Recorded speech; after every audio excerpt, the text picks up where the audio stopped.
Hello, my fellow black sheep. Welcome back. I am Lee Perry. I am the pirate therapist, and I would like to welcome you here for our holiday special here for this year. We're going to talk about seasonal affective disorder and the holidays and kind of how that kind of weighs on some of us. Anyway, as the holidays get closer, I wanted to talk about this thing that can weigh very heavily but quietly on a lot of us, even when we don't always have the words for it. The pressure that's put on us, the spending that gets overwhelming. So many feel that there are expectations from family and friends, maybe even from work around the holidays. We can get the feeling that love has become something that we wrap or buy or something we just put under the tree. Today, I want to talk about how we can gently shift the focus from the holidays away from the material things back towards relationships and connection, working on the relationships that we have. But first, let's talk about what affects so many of us before even the holidays hit. And it usually starts when the days get shorter. Seasonal affective disorder, known as SAD, SAD, isn't just winter blues. It's not the lack of gratitude or resilience. It's a real form of depression that follows a seasonal pattern, most commonly showing up in the fall and the winter months when daylight is decreased because our days are shorter. And some of us, we go to work in the dark and don't come home until after it's dark again. And right now we're close to that longest night of the year. I'm not sure when that is this year, but it's somewhere around now. And then days will start to get longer again. But I digress. An important thing to understand is this: SAD isn't about what's happening in your life. It's about what's happening in your body and in your brain. As daylight shortens, our internal systems start to shift. The brain relies on sunlight to regulate things like mood, sleep, energy, and motivation. When the light drops off, the balance gets disrupted. Melatonin, the hormone that helps regulate sleep, can increase, making people feel more tired, heavier, foggier, muggier in the head, I guess. Whereas serotonin, that's a key mood regulating chemical in our brain, can decrease, making it harder to feel joy, motivation, or just plain old emotional equilibrium. When people with SAD struggle with exhaustion or feel low or unmotivated, it's not because they're weak or lazy. It's because their brain has less fuel to work with. What seasonal affective disorder can feel like, it doesn't look the same for everybody. For some, it feels like a deep tiredness that no matter how much sleep you get can fix. For others, it's a loss of interest or joy, things that they normally will bring them happiness. Some notice increased irritability or sadness. Some just become kind of numb. It's possible some people feel withdrawn or unmotivated. Things just feel heavier, just harder to get through, harder to do. One of the more difficult parts of SAD is how quiet it can be. There's often no clear reason to feel this way. Life might be going along just fine, and that can lead people to blame themselves, telling themselves that they should just push through, or there's nothing really wrong. Everything's going okay. So be more positive or just try and push through. Try harder. But depression doesn't work that way, including seasonal depression. It doesn't respond to pressure, it responds to care. Why the holidays can make SAD feel worse is that the holidays often land right in the middle of the seasonal affective disorder time frame. At the same time that your energy is lower and your nervous system is more sensitive, the world asks you to be social, joyful, and productive. And don't forget grateful. All of these things can feel kind of harsh when you're going through SAD. There's a lot of pressure during the holidays, especially around Christmas, to be happy, to be more joyful. It's the joyful season, right? It's more isolation when their inner world doesn't match the outer expectations is not uncommon for people with SAD. That's with anybody with any kind of depression. The isolation is always where it tends to want to pull you. We have to be mindful of that. But you're not failing the holidays. Your system, your mind, your body are already stretched thin. You don't need to feel guilty for not being joyful. SAD isn't cured by forcing positivity or pretending that winter does not exist. It's managed through support, through structure, and through compassion. Things that often help include increasing exposure to light, especially early in the day. Natural light is best, but if you can't get natural light, again, some of us go to work in the dark and come home in the dark during the winter, and we don't get a chance for a lot of light. If you can't get a lot of sunlight during these times, Try a full spectrum light bulb. It's not as good as sunlight, but it's as close as we can get artificially.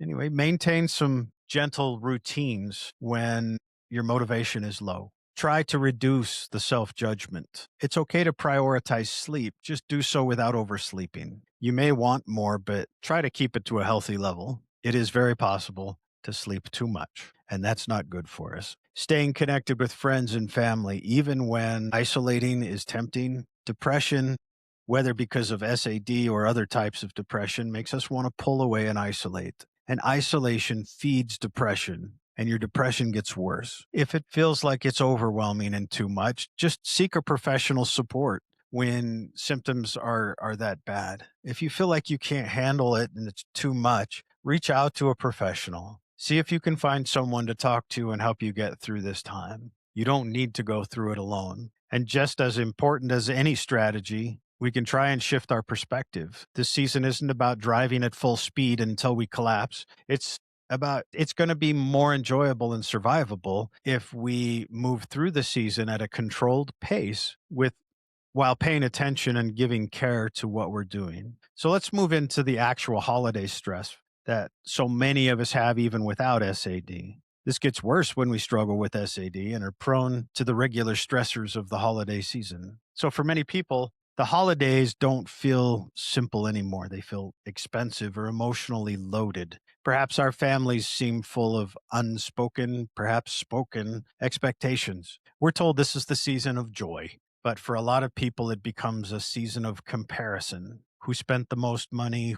Who showed up the best? Or who gave the best gift? Somewhere along the way, connection quietly gets replaced with performance. Have you ever felt like you were doing the holidays instead of experiencing them? You're not alone. For a lot of us, the holidays don't start feeling heavy all at once. It's not a one big moment kind of thing. It's an accumulation of stressors. Imagine you have a set of balance scales in your head. On one side, we have the energy that you have to give to life's demands. And on the other side, we have a growing list in your uh, we have a growing in your head. Your calendar is filling up.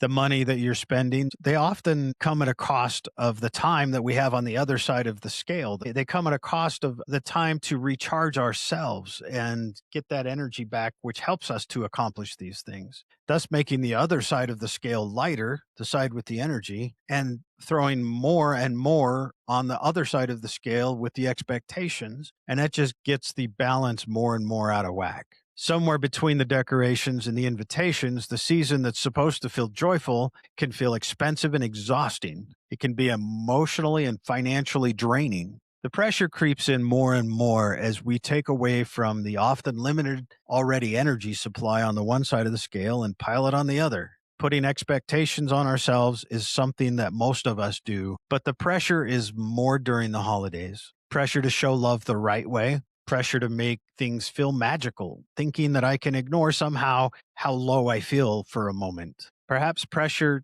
not to disappoint anyone, even when you're already tired. We're surrounded by messages telling us that the holidays are supposed to look like this certain way. We're supposed to have a perfect home.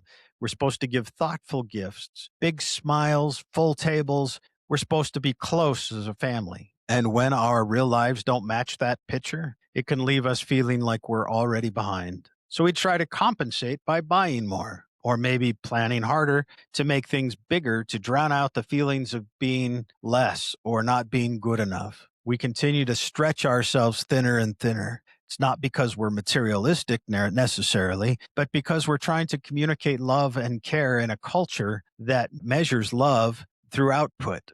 By doing this, it's real easy to turn the holidays into something more performative instead of something to experience. Have you ever caught yourself resentful, overwhelmed, feeling strangely disconnected during a season that you're supposed to have as you see it as warm? I have. You aren't broken. You're not. You're not broken. You're responding to pressure. The holidays can be deeply meaningful and deeply complicated at the same time. They bring up memories, grief, expectations, and comparisons. These are all layered on top of the regular demands of life. If this season has started to feel heavy for you, let's call it what it is. It's not failure or ingratitude. It's a sign that you've lost perhaps sight of the more important parts of the holidays. This is often the intent, even if we didn't want the result that comes from that. We want to numb out. We wanted the ability to ignore the depression that we were feeling, but numbing always comes at a high cost. Let's talk about why so many of us drift towards material things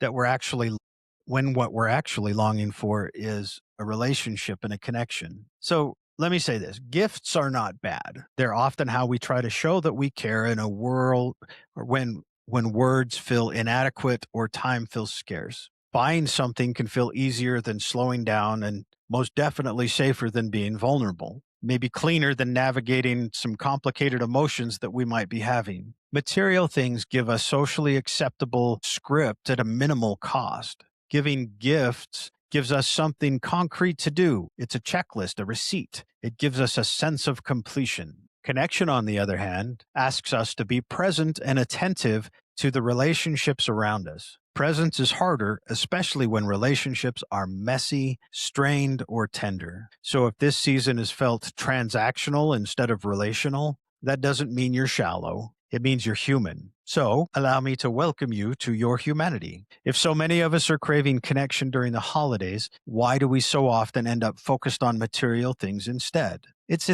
Because it feels safer. Connection doesn't come with instructions. Being present asks more of us emotionally. It requires attention and vulnerability and time, three things that already tend to feel stretched thin during the holidays. Buying something can feel like a way of saying I care without having to slow down enough to actually feel anything uncomfortable. And for a lot of us, giving gifts feels safe, but discomfort is right there under the surface. It's a facade. The holidays bring up complicated relationships, old wounds, grief, sometimes estrangement, the absence of people we wish were still there or here, or the presence of people we don't quite know how to be around. Oftentimes that's family. Material things become a kind of buffer, a way to show love without opening doors we're not sure how to walk through. It doesn't make us shallow. It means possibly many things. I could be exhausted. I could just be unsure how to move forward, how to deal with those complicated relationships.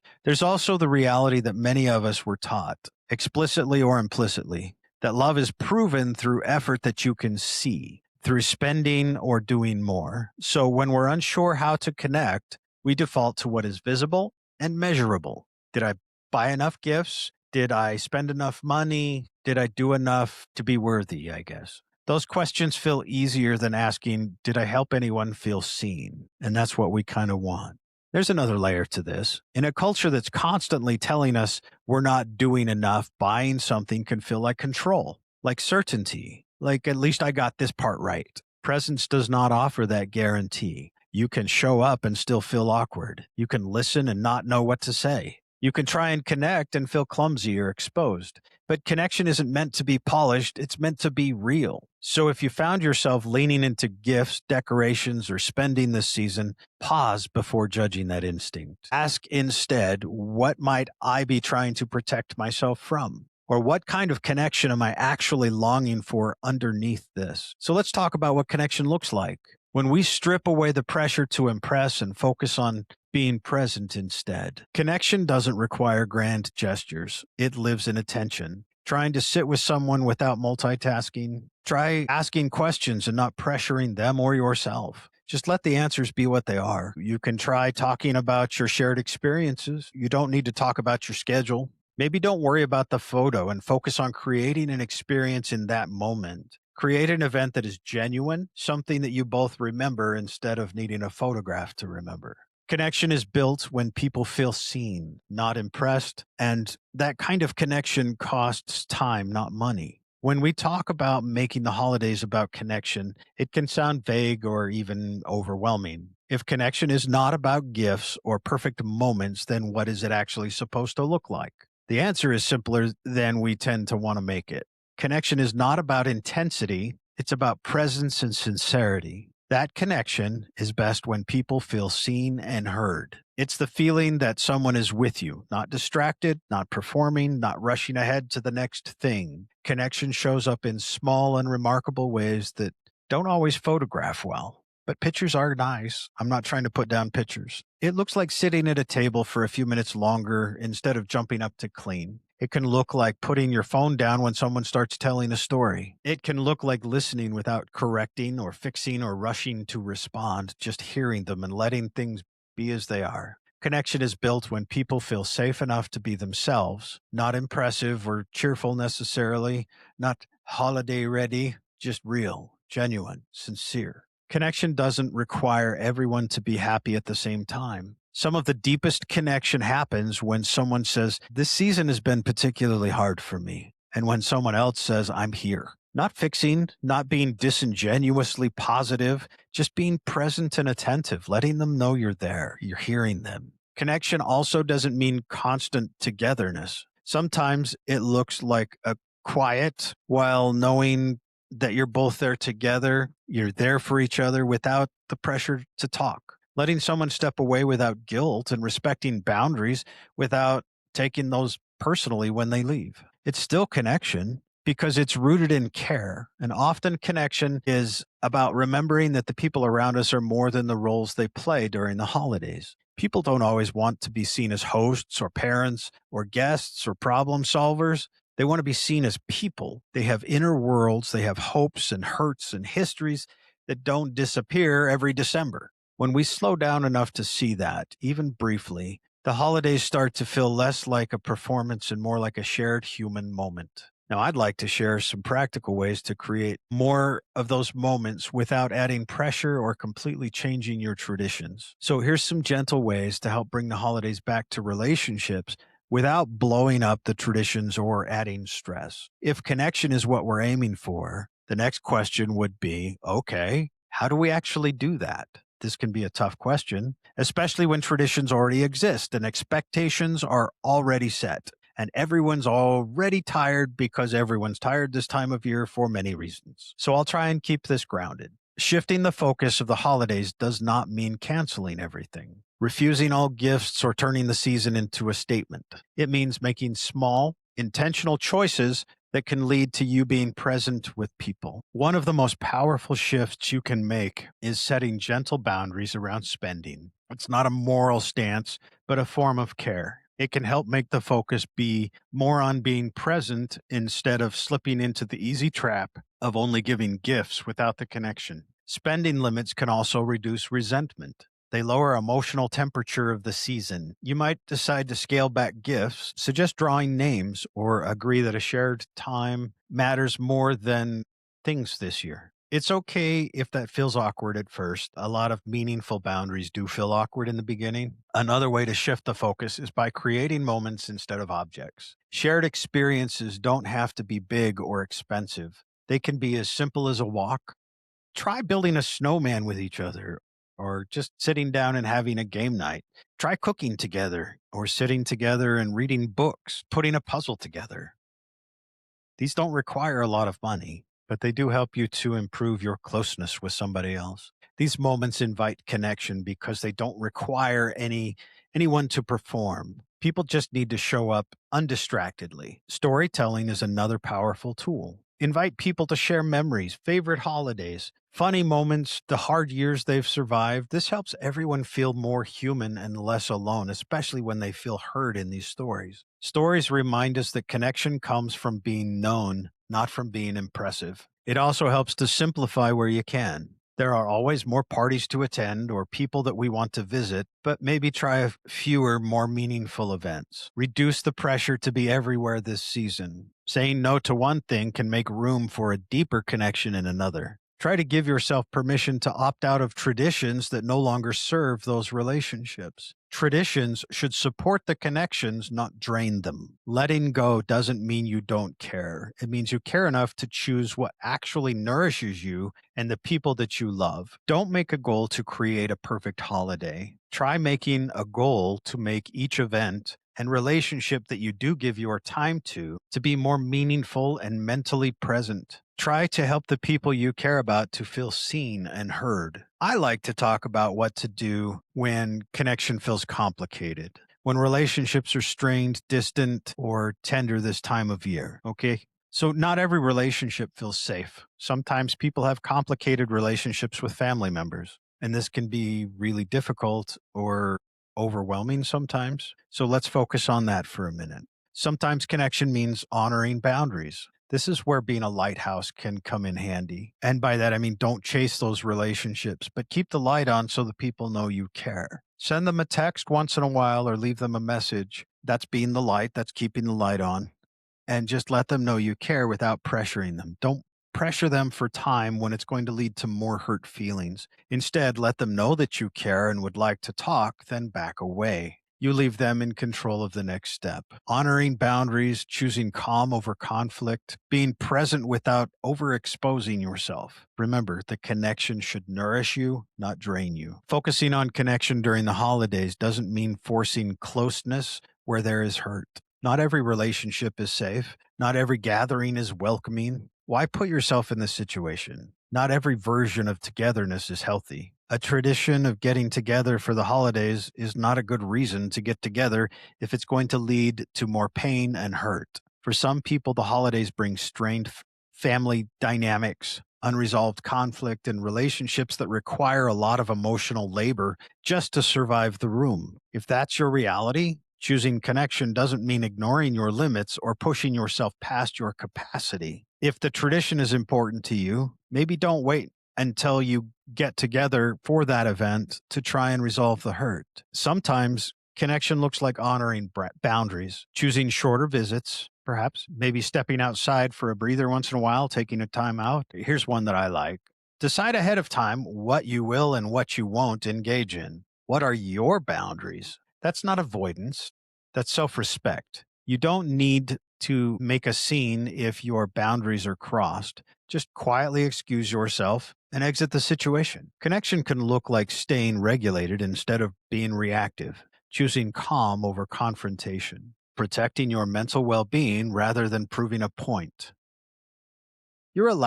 You are allowed to participate without overexposing yourself. For some people, connection this season might not be with family at all. It might be with close friends, your chosen family. Spend some time with just you and your partner. If you are overwhelmed and need some downtime, try spending some time with yourself. That still counts. Connection is not about meeting someone else's expectation of closeness. It's about being present in ways that don't cost you your well being. If grief is part of your holidays, if you're missing someone who isn't here or mourning a version of the season that no longer exists, connection may look quieter. Try sitting with something that reminds you of this person and reflect on the memories you have of that person. Be careful that you don't allow this to turn into isolation. Remember, isolation is where depression thrives. Give yourself permission to grieve and to think about those positive memories. Don't focus on what you've lost, but what you gained, what they gave you with the knowing of them. If your holidays don't look warm and cheerful in the traditional sense, well, please hear this. You're not doing them wrong. You're navigating something that's very tender. Choosing care for yourself and your memories or others is still choosing connection. So let's reflect and try and help you carry this season with a little more intention and kindness because that counts too. Let's try not fixing anything. Okay. Try not to plan the right kind of holiday. Just take notice of where you are and how much energy you have to give. Do not overextend yourself. As you've been listening, there may have been a moment, a person, or a feeling that's been tapping you on the shoulder, something that keeps surfacing quietly in the background. If so, let's make a little space for that. You might ask yourself gently, without judgment, what actually helps me feel connected during the holidays? Not what's expected of me or what looks good from the outside, but what genuinely will help me feel more grounded and more connected with the people I care about, or perhaps me just feeling more genuine myself. So here's another reflection for you. Where do I feel pressure this season? Where do I feel peace? Those answers don't need to lead to big changes. Awareness alone is meaningful. Sometimes connection begins simply by telling the truth, even if that's only to yourself. If the season feels complicated, heavy, or bittersweet, let that be okay. Not every holiday is going to be joyful in the same way. Some are quieter, some are about endurance, and sometimes it's about learning how to hold both gratitude and grief at the same time. This season, try to offer yourself a little kindness here. You don't need to earn rest. You've already earned it. You don't need to prove love. You need to be present and help the people that you care about feel seen and heard, and that love will come back to you. You don't need to make this season perfect. You never will. You can't. Just focus on the relationships that you have and make them more genuine. Help everybody feel seen and heard. That will mean a lot to everyone involved. Connection grows when we allow ourselves to be present, not polished. Even when choosing one small moment of presence this season, one conversation or a shared laugh, that can be enough. Because the goal should never be to get through the holiday right. It should be to get through them with meaning, connection, and quality relationships. So let's take a moment. And I want you to think about this before, as we end, I want you to think about these things. Ask yourself, what does connection actually mean to me right now? 2, where do I feel most grounded during the holidays? And 3, what would make this season feel more connected and fulfilling and less performative? Don't pressure yourself too much here. Just consider these questions and what we've discussed today. No guilt, no pressure. I just want you to think about it and be honest with yourself. So as we move through this season, the holidays were never meant to be about proving love. They were meant to be about practicing it. Love shows up in attention, in listening, in choosing presence over perfection. And as your pirate therapist, I say, mind the crew, not the cargo. Gold is shiny, but it's the people that keep the ship afloat. So this is Lee. I am your pirate therapist, and I am signing off. May your holidays be lighter, your connections be deeper, and your heart remember what truly matters. I would like to wish you all the best of holidays. I hope you have a wonderful time, and I hope that you don't struggle too much. And I will talk to you next week. Have a wonderful week.